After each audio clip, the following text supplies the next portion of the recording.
Protest leaders in Thailand are asking supporters to surround the site where prospective candidates in the upcoming snap elections will have to register beginning Monday. An estimated 150,000 people marched in Bangkok on Sunday to pressure Prime Minister Yingluck Shinawatra to step down. The call for new elections in February has not cooled anti-government protests.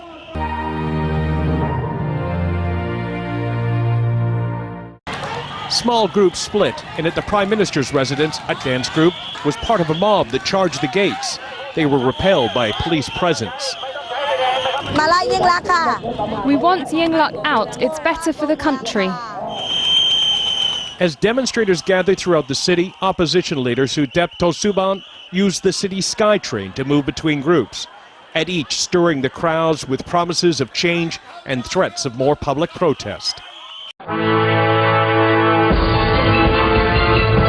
Pheu Thai, the leading party that's got the very polarizing figure of Thaksin Shinawatra behind it, has won the last 5 elections, and the Democrats are simply boycotting it in the hope that they can force the government to stand down. Is what they're hoping to do, stand down and meet the demands of the protesters here, who are asking for a People's Council to be set up, for reforms to be made, and then there to be further elections.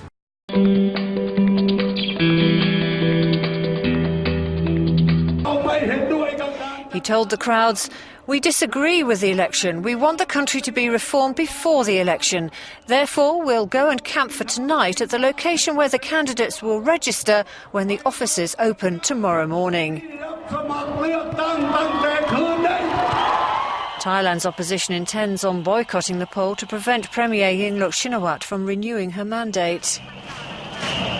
Sunday's mass protest was the latest bid by critics of the government to topple her and to oust the Shinawatra dynasty, which has dominated Thai politics since 2001.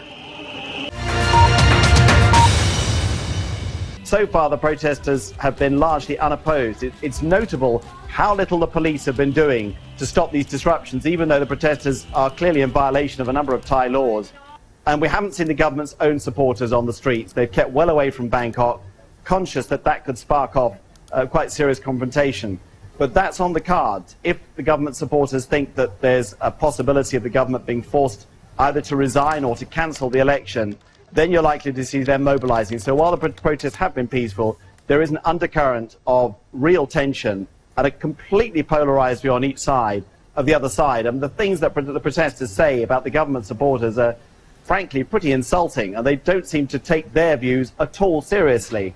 And so there's a real demonization, particularly on the side of the protesters right now, of the other side, which will make any kind of reconciliation very difficult.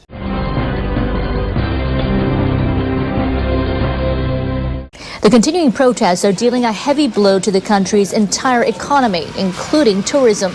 Most hotels and inns in the popular tourist area of Khao San Road in the capital Bangkok have had many cancellations since last month. The guest rooms highlighted in blue are vacant, and hotels have had some empty rooms since the beginning of this month. I hope the demonstrations will end soon so that hotel operations can return to normal. A tourist industry association says the daily protests have caused the number of foreign visitors to drop 8% from a year before. There are fears the number could drop by more than 25% in January and February if the protests continue.